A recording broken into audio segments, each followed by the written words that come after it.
Hi guys, welcome back to Bickering Bookworms. We are discussing A Court of Mist and Fury today by Sarah J. Maas.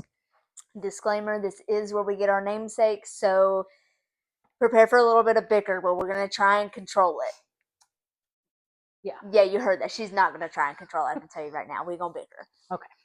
But that's okay. So if you've ever watched our videos before, you know that we don't deep dive into every single detail of the book. We're going to go through bullet points of a general idea of what happens in each section. Making like the big scenes of stopping where we can talk and chat to you. So we're going to jump right in to the beginning of this book. Opens up with they have left under the mountain. They are both back in the Supreme Court, both Feyre and Tamlin.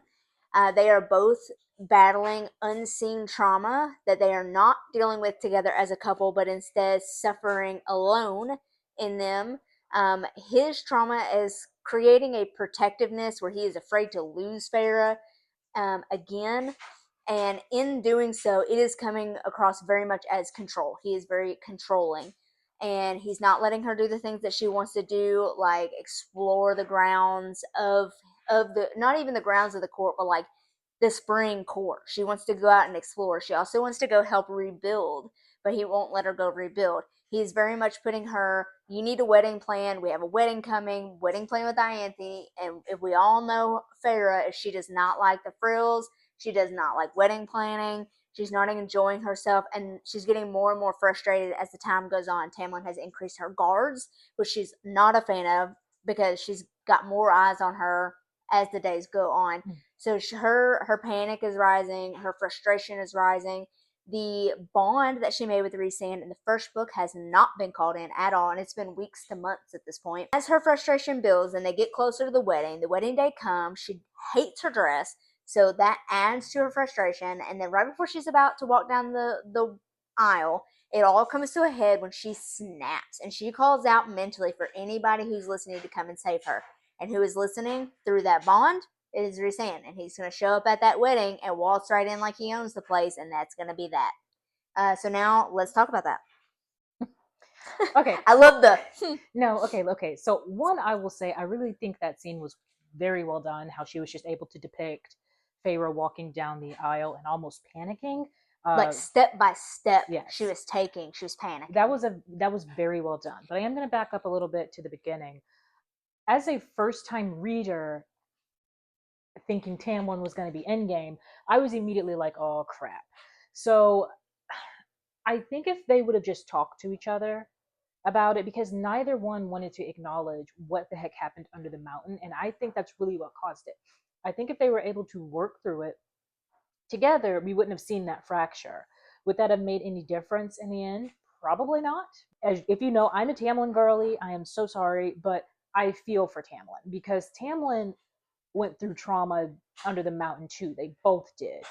And I know he gets a lot of heat about her like throwing up in the middle of the night, and it's like I didn't think of that as he was ignoring her. Oh, neither did I. Yeah.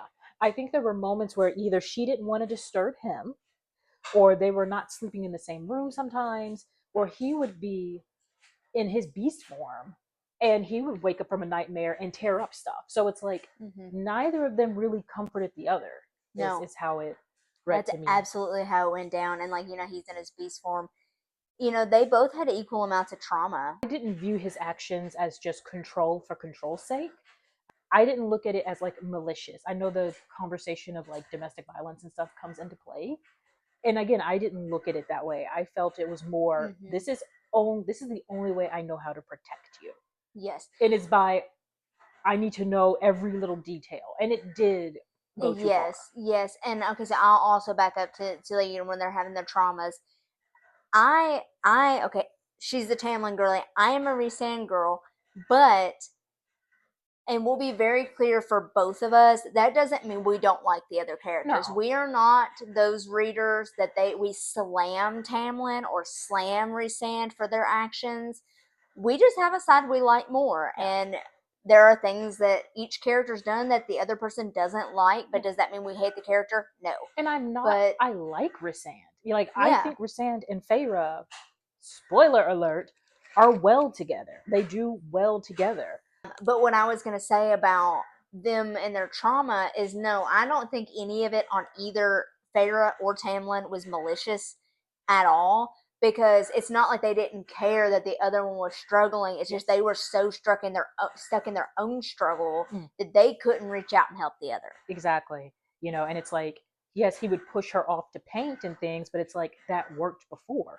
It worked in book 1 where it's like she's dealing with being taken from her home. So it's like, well, I don't really want you involved. Right. Yeah. Well, I don't want you involved in the war, so maybe try painting. That worked before. So Yeah. again, I just read him a little bit differently.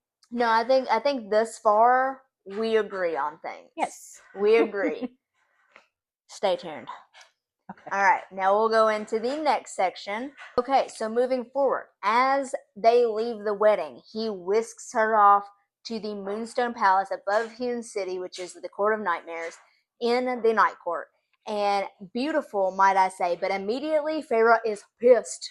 She is automatically in denial that she even called out for help, and because she doesn't want to say that she needed his help. And she doesn't want to acknowledge that she probably didn't want to marry Tamlin or that she wasn't ready. Yes. So then, one of the very first things that he does, because of what happened under the mountain, is Rhysand says, you are going to learn to read and write. Very first thing. That's what you're going to do when you're here for a week each month. You're going to learn to read and write. There's nobody up there with them. She only knows Rhysand, and she meets his cousin Mor. She meets no one else while she's there. So she eats, she learns to read and write, she stews. He has been sending her little letters that he can magically make appear, and she gets irritated as she learns to read them, because like at first, like she has to sound them out, and it's very hard for her to learn how to do that. But I guess that's also part of him trying to teach her and push her to read and write. At first, she won't even do it, but eventually, as time goes on, she does give in. So then we go into a pattern of, she goes back to the spring court for the first time, and he's freaking out. Well, he's relieved that she's there, but now he's like, well, you're going to be my spy. He tries to use her as a spy. Tell me everything and everyone you see in the night court and anything you hear. Which she gives him a couple details over the weeks back and forth, but like she doesn't really give him anything substantial. So they do this back and forth. His protection is locking down further and further in the spring court, until they have a disagreement. And when we get to chatting, she can tell you what the disagreement is, because I can't remember. But they get a disagreement inside the manor, and all of her paint supplies are in a crate in there, and he loses control, and he smashes everything. Everything explodes in the room, and her body and magic the magic she received from all the lords when they resurrected her, she used that, I think inadvertently, because she doesn't know how to use those powers, and Tamlin refuses to train her with them because he doesn't want to make her a target. She uses those powers inadvertently to protect herself in a little, I think it's a bubble of wind. Yeah, it's like a shield. Yeah, like a shield. And so then, of course, he's very apologetic and stuff. And so now she's kind of untrustworthy. She's like, she's having all sorts of emotions. Well, then this really comes to another head when Tamlin and Lucian are about to leave, and she wants to go. I can't remember where they're going. I think they're going out into the spring court somewhere. I'm really bad at details. They're going out. She wants to go. She's told no, and so she's got this idea. Well, I'm just going to follow anyway, because of course it's Feyre, and what does she ever follow the rules? So, but when she tries to leave, she is quickly found out that he has created a force field around the entire manor, doors, windows, any way of escape. It is completely sealed. She cannot get out. She is freaking out, clawing at the windows, just losing her mind, rightfully so. She feels trapped. She is confined, and she completely breaks. The servants are freaking out. She curls into a ball on the ground with that force field whipping wind around her until it is heard down the bond with Rhysand, but Rhysand cannot enter, so he sends Mor into the Spring Court Manor, breaks through the force field, picks her up, and carries her out of the Spring Court.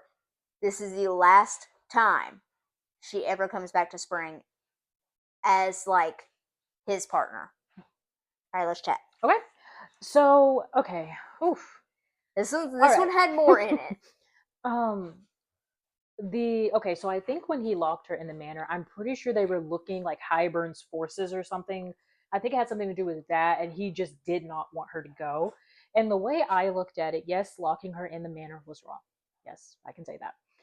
The way I look at it though is I don't want to deal with you right now. I don't want to deal with you and argue with you. I just want you to listen to me. So I think that's why he just said, okay, I'm going to take an easy way because I want to go deal with this and not deal with you, and locked her in, basically, put a ward around it. I'll agree with that, but I also think it's the point of like his protection has just become too much Absolutely. and he's gone too far, which Yes. we agree on. Mm-hmm. I think he has fallen over the edge into this is mentally abusive at this point. Well, and I think the problem was, again, because when she first came back from the night court, and even as a Tamlin girl, I was getting frustrated with him because this is when you're just like, okay, you're not listening at all. She is telling you that Rysand is not the person you think he is, Yep. and that he did not harm me. And it's just kind of like that inability to listen that was frustrating. And again, I try to play like devil's advocate and be like, well, why would he trust Rysand that's been his enemy for so long? Which is why I feel like their relationship, Tamlin and Rhys, goes way back before Feyre. There was already a distrust there before Feyre came into the picture. Um, Which I have a comment on that relationship for the very end as we introduce the next book. Um, but will remind me and I'll talk about that. Okay. I will say again, him exploding the room. Actually, I forgot about that until I did a recent reread, and I was like, "Oh God." I think that if I mean, correct me if I'm wrong. I think the reason for him exploding everything, the argument was stemming from the amount of protection that he was Yes. giving her. She Mhm. didn't like it. Which I mean, as someone who, I mean, of the two of us, I am the wild one. I am the one that I do not like rules. Well, I mean, I like rules where there is reasonable, where it's reasonable. But I don't like being told to what to do, and I don't like being confined. I So honestly think that to me, that read as a he just lost control. It's almost like he didn't know how to deal with her and the possibility of her getting hurt and her wanting to just, I think, do things and step outside of him to where he lost control of his magic and exploded the room. But I feel like that was a great depiction of how like he did not mean to harm her. But had she not been able to get that shield up, he would have harmed her. And I felt like yeah. I'm actually really glad that Sarah didn't go that route of her not being able to get her shield, because I feel like that would have opened up a whole another can of worms. And what I think it did open up to is by accidentally protecting herself with the shield, it confirms that she does have more power than we thought. Yes. I do think that Tamlin's protectiveness that is actually controlling, I don't think it was from a malicious standpoint. I do not think Tamlin is a bad person. I think that he truly was trying to do what he thought was best for her Yeah. because he was scared. Yes. But that does not make it okay. And no, it doesn't. And I also think, Feyre is not the same person she was when she went under the mountain. No. And I think he couldn't get past that. And I mean, Feyre wasn't the same person, not even by the end of book one, that she was whenever he took her from the cottage. I mean, that is true. That is true. But it's like, I don't know. Tamlin actually frustrated me in book two because he just simply wasn't listening. Again, I still want to see something for Tamlin in the future. But yeah. I think we'll get that. It's just, all of our Tamlin redemption arc lovers, which I do want a good ending for him, but I think we'll get an ending. It might just not be what everybody wants it to be, where it's like a happily ever after type of thing. It might just be a peaceful ending for him. I think that's what she'll do. Well, I know we're getting a little off subject here. Sorry. No, you're good. I want the same thing. I still think he can get a happily ever after, but it will not be center. It'll be very much in the back. Because I'm like, if certain people in this series can get theirs, then there's no reason he shouldn't be able to get I his. know who you're talking about. Oh, I didn't say a name. I know, but I could see it on your face. Okay, anyway. So we're trying not to bicker. We got a lot of this bickering out at work before we came over here. We were legit fighting at work. Okay. I also think the reason she blew up so bad, him locking her in the manor, I think really brought the trauma of what she went through under the mountain. That's what it was. Being trapped and not being able to get out. That and the true feeling of I have no more control. Yes. That was what the problem was. And again, like with them not talking about their trauma, it's like a partner who's listening and trying to understand would realize, hey, this might backfire. Mm-hmm. So again, I just feel like Tamlin was a bad partner. They're just toxic for each other at this point. I won't even say she's toxic. I don't think she gets toxic. The relationship is toxic. I don't think either of them are really toxic on their own. It's the relationship. Yeah. So there's enough of that. Again, Tamlin was wrong, but it was not. It was he did what he thought was right, and I get a little irritated with people saying that he's just this abuser, and I'm like, I think that's a little bit too. I don't even think that. Yeah, I think that's a little bit too black and white for him. So. I think so. We'll give a little to the girls who know the best part of when she went to the night court was the damn shoe. Favorite part. Every time I reread it, it's my favorite part. Her checking that shoe and be like, I dare you. I love that part. I just also want to add, for the people out there who say that Tamlin never offered to teach Feyre how to read, that's not true. He did offer. Feyre is super insecure, and that's also part of the reason she does not want to learn how to read when Rhys offers to teach her, is because she's like, in a way, it feels backhanded. So I just wanted to throw that out there. He offered to teach her, and people, go ahead. We about to bicker. Hold on. No, we're not. Yeah, because I don't think he offered to teach her. He did. He said, "Do you want me to write a letter and send it for you?" No, he also said, "Well, I can teach you." Like he said, "I can teach you how to read," and then she's having these thoughts of like, "Oh, like." Because she's insecure that she can't read. Yeah, so it's and she feels that they're making fun of her. Yes, and it's like, no. And then I think he offered to write the letter for her. He offered to teach her. I don't remember that part. But that could be on me. If somebody fact checks me in the comments, that's fine. I'll admit I'm wrong. It doesn't matter. Somebody say what page and what paragraph. I mean, I can go get the We book. ain't gonna do it right now. All right. Okay. Moving on. Okay. In this next part of the book, we see the political part of the world expand. We see a political expansion. She is now full-time night court. He has taken her back to the Moonstone Palace, but she has said that she's not going back. Okay, so into this next part, we see the political expansion of the world, of Perithian and the continent and everybody. We get back to the Moonstone Palace, and Rhysand is about to leave. He dropped her off, but she does not want to be left alone. But where he's taking her, or where he's going, he could not take her. So he asks her, I am about to take you somewhere. If you come with me, you can never speak of what you are about to see to anyone. Like, no ifs, ands, buts. I need you to tell me right now that you agree to that. So they kind of have a chat about that. She agrees.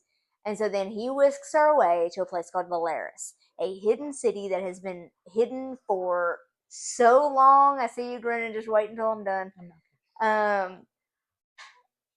So he takes her there. This is where she gets to see the hidden city. There are reasons it is hidden. It is kept protected.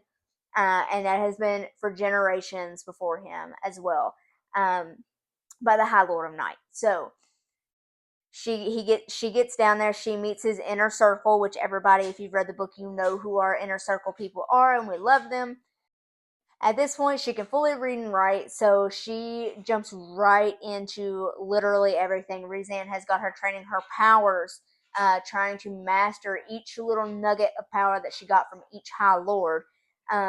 You get to see her physically training her body with Cassian and him pushing her to the brink and training her so that she is stronger, both mentally, physically, within her power, with her physical body.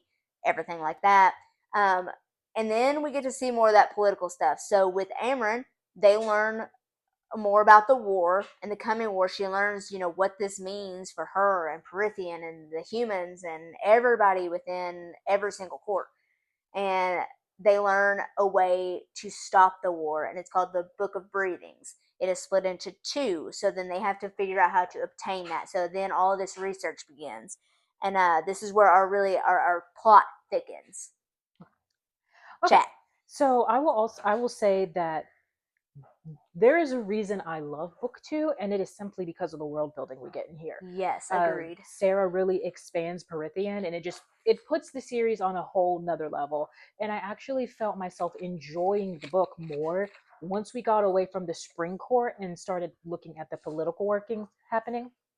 So I think what's going on is Amryn and I feel like Reese are looking more like they're looking at Hybern. Like we know Hybern's going to do something, and I think we learn about the cauldron at this. We can Yes, we're learning about all these things kind of in quick succession almost. Yes. Like we learn about Hybern, what he's up to, what he's planning, or as far as we know, what he's planning. The cauldron, the Book of Breathings, and how the Book of Breathings will nullify the cauldron, and what the cauldron can do, and the power it holds, and Yes. what comes from it. And I also think this is when we realize Feyre is also in danger because Hybern has gotten word of a Fae that was made. And Yes. it's like, okay, that's, I don't know. I feel like that has to do with the cauldron. Like the Yes. cauldron can make things as well. Yes. So that's why Feyre is also on Hybern's list. Yeah. Which is why, I'm sorry, I'm not going to do that. Which is why Tamlin was trying to keep her locked in the house. But go ahead. Are we sure that was why? I mean, yes, because it was never stated. Literally, Hybern was after her. Yes, Hybern but I don't think that is why exactly he kept her locked in there. Exactly. I think Tamlin. Sorry, Chris. I think he was just trying to keep her safe from literally everything. I don't think Hybern was his sole thought. No, but you know what? It was confirmed, and I just where I just want to throw that in there. Where was it confirmed at? Oh shit. I also think it's the fact that Hybern was after her. So to me, it feels like Tamlin wasn't completely unsound when he wanted to keep her locked in. I agree with that. I'm saying I don't think he was thinking of Hybern specifically as to why he was keeping her locked in and under guard. I think he was just trying to protect her from the general, literal everything. Okay, that's fair. All right. Okay. You good? Yeah, I'm good. You're the one that looks frazzled. I am fine. I would like to now scoot back since we're bickering. Let's get it all out at once. Why were you giggling about Valeris? I mean, I know because we had this fight earlier. No, because, okay, and this is where my problem sometimes comes in with Reese, because Reese is practically a Disney princess. He's so perfect. She makes him just so perfect to where he's almost boring as a character for me, because it's like, I don't know. And then, like, everything in Valeris just seemed too perfect. And then it's like, when you think about it, so it's like, okay, I'm going to leave everyone else to suffer, but I'm going to keep this one hidden city safe. And I get it, he didn't want to tell anyone, it's been a secret, but it's like everything about Valeris, what it stood for, and even Rhysand himself just came across as too perfect for me, and it was almost cheesy. That's true. That was just me. I have a comment on the Valeris, because I knew that's why she was giggling, because of the, why keep this one place when you could have, extended its protection to other people. I have a qualm there. Because someone once asked me, because I thought the same thing when I very first read it. And then somebody asked me, if it were you and you had this beautiful place that had been kept protected for centuries and centuries, and then knowing that if you opened it up to the world as a safe haven, and by opening it up means everyone knows about it, including the horrible people under the Hewn City in the Court of Nightmares, Amarantha, everybody would know about it. And by opening it up, it would get just destroyed by all of these people. Court of Nightmares would it be worth the risk to open it up and subject? It would just ruin it. It'd be like everything else. I guess I get why it was kept hidden. Like that's It's like the one bright spot in a world of dark. If he had opened it up and all of these people from the Court of Nightmares and Under the Mountain found this place, it would ruin that one bright spot. But I also do want to point out that in the book, Feyre had the reaction that I had. Feyre was like irritated because it's Feyre like, can be dumb at times. well, so. Feyre was irritated, and Feyre was irritated because I remember like she saw everyone walking peacefully and just being happy-go-lucky, and it's like everyone else has suffered, but this place gets to stay safe. I get why it was kept And I hidden. had the same thought when I first read it until someone asked me that question. And I was like, well, and I get the keeping it secret. And I guess this is why we consider Reese morally gray, because it's like, well, that's still a jacked up thing to do. It's like you couldn't even open it up to just some people, or just, I don't know, spare some people. But we'll get more to that because Valeris is going to come back in the end of this, when I think they do something very stupid. And I'm like, so we went centuries and didn't want to open it up. yeah, we'll get into that. But we'll get to that. So that was just my thing. Reese is a boring character and he's too perfect. And then with Valeris, I was just annoyed with it. That was when I first read it. Now reading it, of course, I like the idea of Valeris. I'm fine with it. But as a reader, I felt that frustration of what the hell is this? In my opinion, opening it up to everyone, word of mouth is going to spread, and it is no longer going to be a safe haven if you open it up to all the bad people. All right, bear with me on this one because this is a big chunk of a section. A whole lot is happening. Like I said, we're getting a political expansion of our world. So, as we talked about in the last section, we have the Book of Breathings, and it is two halves that have been separated. One is held by the human queens, and then the second half is in the Summer Court, but they don't know where in the Summer Court it is. So the first thing they do is they go. I think they write a letter to Nessa's. They write a letter to Feyre's family saying that they're going to come for a visit, and so they go. They show up. Nessa's a B word like normal. Elaine is her normal person. Nesta is not taken by any of them. She is unimpressed. When they have dinner, she is just like, she's like, oh, you don't think our food's good enough for you now that you're Fae? She being a B word. And for absolutely no reason either. So they go there to meet with the queens. That does not go well, and they do not get the Book of Breathings, that half that they have. And it is looking kind of grim at the moment. So they bail, and then as time is going on, you're seeing a little bit of a relationship of trust and something else forming between Rhysand and Feyre. So you get to see that a little bit while they're staying overnight at her family's manor, and then they go home. And so then they're like, okay, we can try to go get the other half of the Book of Breathings. So they go to the Summer Court after asking to come stay there and visit the court. So they go there, and Feyre's putting on a show. She is flirting with Tarquin, and he is such a good person, and she does feel bad about it, but she is literally leaning so hard into the flirt, getting him to show her things in the court that he wouldn't just show anyone. And he's being liberal. He's just showing her everything because she's flirting with him, and he's trusting. And he is also a newer High King. He was appointed after his father was murdered, correct? Mm-hmm. Underneath the mountain. So they're going around. She's getting to see his vaults where he keeps all of his wealth and everything. Yeah. So they figure out that the best place to hide this book, if it's going to be hidden, is when the tide. Like they notice it when the tide goes out, a shack appears, and they're like, "Well, if I'm gonna, it's got to be there." So they, Amren and Feyre, have decided they're going to be the ones to go down in the shack, and Rhysand's just gonna he's gonna perimeter, and so they spend some time figuring out the guards and the change times and everything. So they time the tides and everything, get everything perfect. They're like, okay, we had this much time to go down and get this. So they go down, they get it. They struggle down, and then when they get it, they get locked in, and they can barely get back out.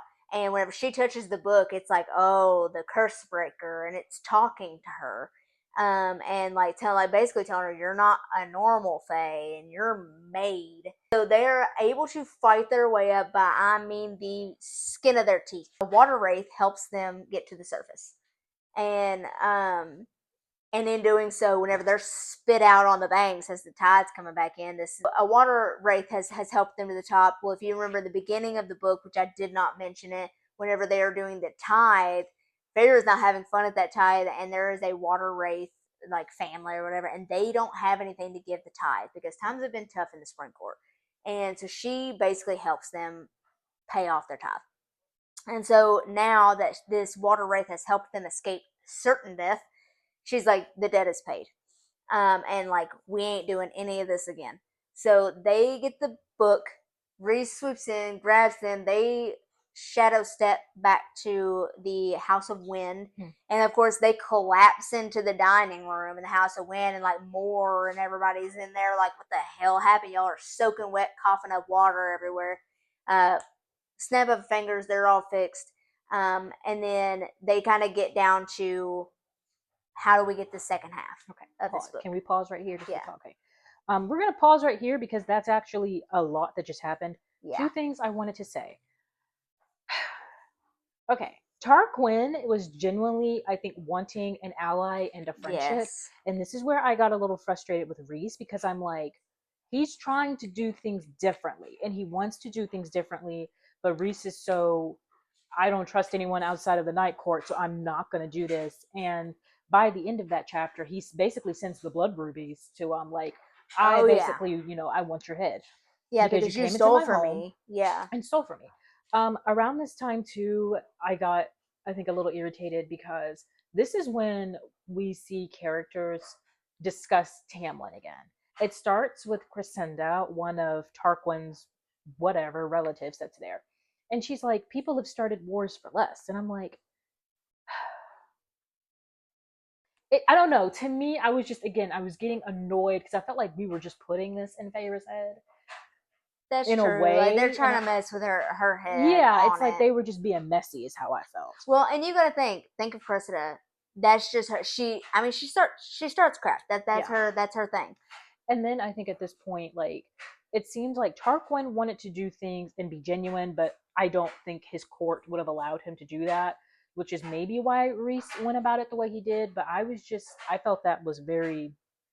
It was underhanded. And let us be clear though, Reese did have some guilt. He didn't want to do that to Tarquin because Tarquin had been very kind. Yes. Though I would like to mention, they all knew Feyre's role in going to the summer court and the role she was going to play with Tarquin. But you get scenes where Reese is like, he's acting jealous. I mean, he's jealous.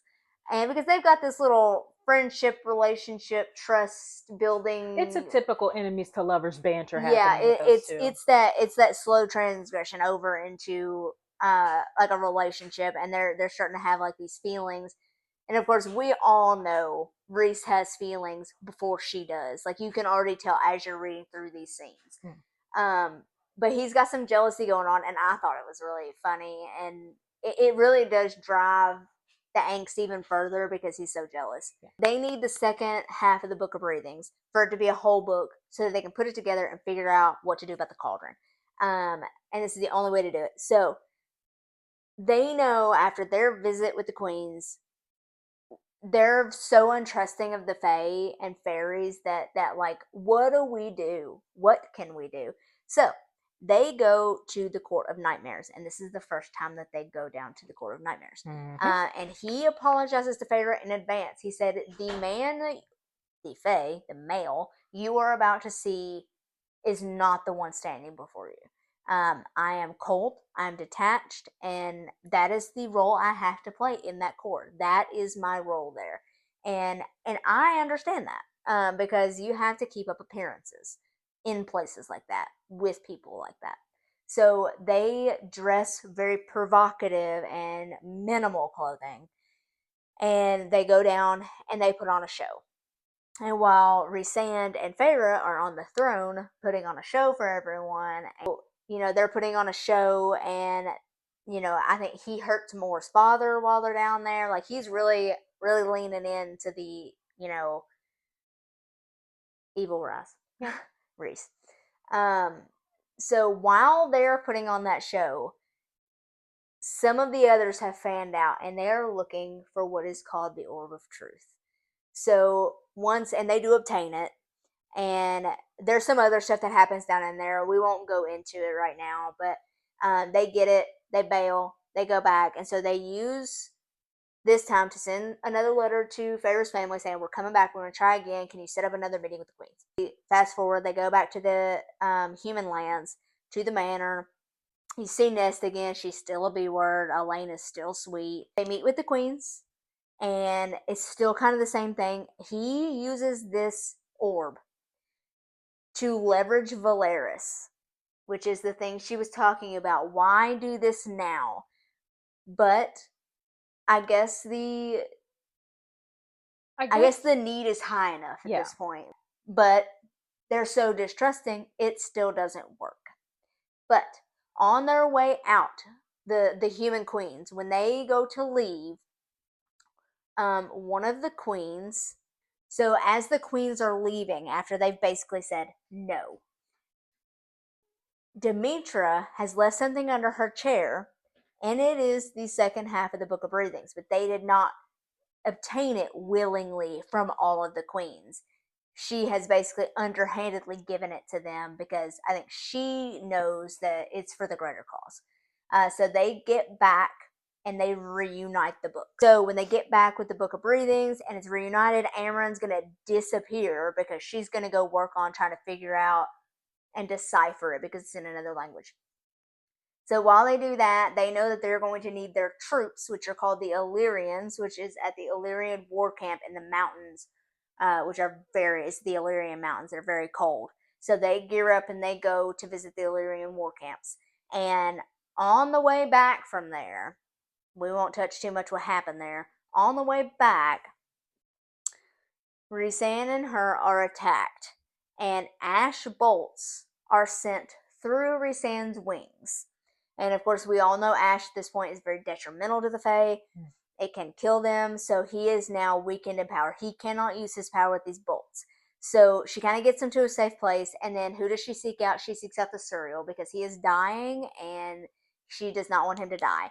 And at this point, she just knows that she has great feelings for him, and she needs to help. So she goes and she tracks down the Suriel again, traps him, and at this point, this is where she learns from the Suriel that is her mate. So you want to save your mate. And it kind of tells her what to do and how, like, go find this flower. It reminded me in Shrek of when Fiona's like, go find me a blue flower with red thorns, and he's running around going, blue flower, red thorn, blue flower, red thorn. That's what it reminded me of. So she like had to like chew it up and do all this stuff. And after she saves his life and gets the bolts out, and then she heals him with all the stuff the Suriel told her to do. But when they arrive back at the war camp to like the cabin that they usually stay in there, that was like his family's, his mother's, she stomps through and she basically tells Mor, take me away from here. She is upset. She's pissed. And so Mor winnows her out to a cabin up in the mountains that is like their families. It's like a nice cabin that like all of them use, and it's not in the war camps. So she stays up there and she stews and she stews and she stews, and she's trying to get to my microphone. I know. She will not see Rhysand, and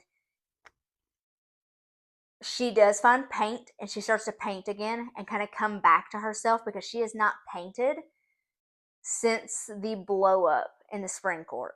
And we all know that's her favorite thing to do. So she has started painting again, and then kind of fast forward, she stays there for a while, and then finally he comes and they talk, and she offers him food and she accepts the mating bond, and then they on the table. Let's talk. All right. So I think, okay, I don't know if it was mentioned, but at some point before this, I think even before they're attacked, we see Lucian pop up in the night court Oh because yeah. Tamlin has been looking for her. And this one where I was like, okay, just let it go. At that point, we see that Tamlin has still been looking for Feyre, and I know she wrote a letter saying that she was leaving, she wasn't going to come back, and he obviously just disregarded that. And this is where we kind of see the downside of Tamlin, because I think he was so wrapped up in himself that the idea of her possibly ever leaving him just Yeah. did not occur. So you sent Lucian, and I think Lucian immediately sees that there is something going on between Feyre and Rhys. I think he kind of just suspects, and I think he suspects for a long time, that Yeah. she was different when she came back a little bit. She was a little bit better, actually. So it's like, no, I mean, he saw it. I think Lucian was very aware that she did not want to go back to Tamlin. Mm-hmm. So Tamlin to me messed up really big right here. And this is where we see, okay, now we're getting into that controlling, you know, if we want to call it DV, we're getting more into that because he actually tried to go and take her against her will. And Yeah, that's like where he came Tamlin and like messes up a lot. that's a part of before they get attacked Mm-hmm. is he shows up and like he's like, you're coming with me. Yeah. And it doesn't go well, but that's basically you get to basically fill in the blank that Yeah. Tamlin said, take her by force if you have to. Yeah. And then, and this is also where we see, I think, Tamlin deteriorating more because it's like, I feel like Lucian alluded or said that he has like tore up the spring court. Oh, He has destroyed it. demolished. Yeah. So again, this is where we really see Tamlin lose himself. Um, and of I'd agree course, with that. her being mates with Rhys, yay. Sorry. No. Sorry. I I actually like, I know everyone talks about chapter 55. I liked chapter 54, where she's actually making him this soup. I thought that was a nice, quiet moment between the two of them that I actually enjoyed. Um, and, I think once they get together for me and kind of cut out all the angst, that's when I enjoyed it a lot more. That's just me. Like, I like a slow burn, but we know what's going to happen. So it's like once they finally, I think, kind of seal it. And even before this point, they had moments in the summer court, that famous quote that everyone says to the stars that listen and they kind of toast to each other. So it's like, I'm happy to see the two of them finally come together. I was happy with that. So, And the dreams that are answered. and that is a great quote because of the way it happens. And then we get this confession from Rhys about how he feels like he's not deserving of love and he's done so many horrible things that it's like the idea that she could love him, it's like, why not go love Tarquin or Tamlin, you Mm-hmm. know? And that's where I actually start to feel for Rhys as a character. Like, Yes. Rhys gets on my nerve. I feel like this is where in the book when you start to really break down his character and you learn more about him is where you really see that he's not really a Disney princess. Like I know you love to call him that. There is more grit to him than that. He's been through a lot. Yes. And so has Tamlin. They both they both have like their things that make them who they are, but I think there's a lot of depth to Rhysand Yeah. and why he is the way he is, why he acts the way he acts around certain people and not others. Yeah. But I'm the opposite. I like this in almost every book. I like the slow burn more, but once they're fully together, I don't really get excited anymore for like the angst because there's really no angst left. I just am left with like an appreciation for their relationship, and then from there on out, I'm really just there for the plot. Yeah. Well, I liked to see the two of them come together. I also Yes. wanted to mention that they're both, like I said, both Tamlin and Rhys are complex. But the one thing that Rhys does that Tamlin does not do is he gives Feyre the choice, and that's the big thing. And I always kept trying to figure out, why does everyone hate Tamlin so much? It really comes down to that. So he didn't You really know, give her a choice. he didn't give her a choice, and it's like, okay, we see Feyre. She didn't want to spy for Tamlin, but she spies for Rhys. It's because the choice was, the choice wasn't made for her. And I think that's where Tamlin goes wrong. And it's like, if he would loosen that up and fix that, there'd literally be nothing wrong with Tamlin so much. They're all Fae men in this book are possessive and, Mhm. whatever. But if he would not mess, I guess, so much with her autonomy. And there's conversation about Reese, but that's for a later book. But if he wouldn't mess with her autonomy so much, he'd be a better male for that. Yes. So, and I think that's also where like the divide happens of Tamlin on this side and Rhysand on this yes. side, is that they both push her, but they push her different ways. Yes. And while Tamlin, he'd push at her, but like not for anything that really benefits her. It is really all the benefit is for him, Yeah. like protecting her. It's to It's to his calm mind. himself down. Yeah. But like he doesn't urge her to be better. He does not show her. He doesn't try to make her stronger. He doesn't try to make her smarter. Where Rhysand, and I know some people are gonna push back on this, in who watch it. Don't put that in there. He pushes her physically, mentally, because he wants her to be better. He wants her to be as much of herself as she can be. Yes. Where Tamlin wanted to keep her in a protective bubble. But Rhys doesn't give her a bubble. Right. And I also wonder like what he would have been like without the war. Like if we didn't have Yeah. Under the Mountain, you know, I feel like they he would would be have been different. fine. Yes. I feel like a lot of it is trauma driven. Yes. Which is for why him. he needs something. I think he'll get something. It might just not be what everybody wants it to be, because he's not the main male character. He's not the main anymore. male character, but that's also why Reese gets away with so much stuff. Yes, but that's a story for yes. another day. But I mean, he's morally great. We're just gonna leave him there. One of my favorite scenes out of that section is the taking the book of breathing half from the summer court. I really loved the intimate relationship scene that Yes. you get between Amren and Feyre. Hmm. Like, because Amren is Rhysand's almost like one of his closest friends. Yes. And she's not trusting of many people. She does not like people. I feel like Amren's most alike to Reese too. Yes, I think she is. I find myself kind of like Amren. I don't like people. I'm rude at times.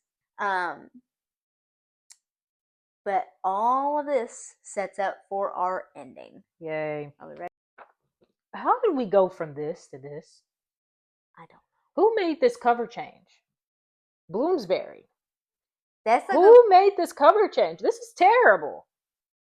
I prefer that one. I prefer this I one. would What the hell? really love to have the OG full set, but I've got this. Could you set. imagine a Silver Flames with a Nesta character on it? Ooh, We were that would robbed. be great. I feel like we were robbed because, like, Can I leave that in? yes. So we are going into the final part of this book, and this is where we really see Tam Tam stick his foot in his mouth. Oh, I know, and I would like to point out that a part that got cut out of this, because we were just talking, she did agree that this is where he really f's up. He messes up right here, guys. But yeah, he's about to stick both feet in his mouth. So Hybern is at the forefront of everything now. We're at the very end. War is brewing. They are trying to figure out how to bring it to a halt, but before they do, they go to they have an interaction with Hybern. So they go straight to the source, Hybern. And they're in a room. The cauldron is present. We get to see this thing in action here shortly. Tamlin is there. Lucian is there. We have Rhysand, Cassian, Azriel. Is Moore there? No. Oh, I don't think there's more there. I don't think Moore's there. And then, of course, Feyre. So everybody's having a grand old time. And then who appears? Jurian. Jurian comes into the scene, and he has been resurrected. And then that tells them right there, Hybern can resurrect people. He can, because I think he was kept alive within the eye and the finger bone, and those were used to resurrect him via the cauldron. So they're in there arguing about some stuff, and then all of a sudden, this is where Tam Tam sticks his foot in his mouth. In comes the sisters. Sisters are forced into the room. Feyre automatically freaks out, but she's trying to keep like herself calm and collected. All stuff goes south here. Everything out the window. Nesta and Elaine are forced into the cauldron, and we watch in real time Elaine is put in first, freaking out. Head goes underwater. She comes out half-a. And she steps out of the cauldron. She is completely freaking out, and immediately a mating bond snaps into place between she and Lucian. Then Nesta, our little B word, she's forced in next, and she goes down swinging, and she is not freaking out. I loved Nesta. I'm sorry. This was the epitome of Nesta for me. I loved this scene. She is forced into the cauldron. I mean, forcefully, because she is not And she's going pointing. easily. No, she's forced in, and when she comes out half-a, she points at him and she says, "You took something from me. I am going to take it back." And it is scary. The Hybern sees something in her eyes, and it is written that, like, you see him see it. And I just adore that scene. Like, yes, Nesta, be a bee. Nesta is a bee sometimes, but then it's like she is a fighter when you need her. Yes. She fought for Feyre in a way, like we don't see it, but we're told she went looking for Feyre, like that first time in the book. And she was very understanding to Feyre when she told her about her leaving Tamlin. So it's like Nesta is just a fighter all the way around. So yes, I can't stand her, but she is such a developed character. Like, it's really nice to see. Several things have transpired. Tamlin is, again, he's being kind of an asshole. He is actively trying to grab Feyre. He's like, "You're coming back with me. I don't care if there's a bond," because when they first enter, they can smell the. Hey! Get out of the camera! Leave that. Okay. When they first enter, I think you can smell the bond. So he knows the bond's there. He's like, "I don't care what you have to do. It's not real. Break it." This to me is when I'm just like, okay, Tamlin's gone. Yes. This is not the Tamlin that I knew and loved. Tamlin's gone at this point. So, Nesta is out. Elaine is out. They're both half-a. Several things transpire. The wings of Cassian and Azriel are being harmed. People are bleeding. People are not having a good time. And Feyre makes a decision, and she does have a moment where her and Rhysand speak to each other, and like an understanding has come to, and she decides to play the part of, "I have been under mind control by Rhysand. Tamlin, help me." And so Hybern breaks the bond that was made under the mountain. Yes. Between her and Rhysand. And so that is broken. And she plays dumb. Like, "Oh, I'm so glad you're my hero. You've come to save me and take me home." But everybody in that room that's from the Night Court know she's about to become a spy inside the Spring Court. And that's kind of how the book ends. That's how it ends. It ends with her arriving in the Spring Court. And now the High Lady of Night is in the Spring Court. Yes. In undercover. Stay tuned for A Court of Wings and Ruin. My favorite. We're going to jump into some more times. And we'll see you whenever we do this one. Bye. Bye.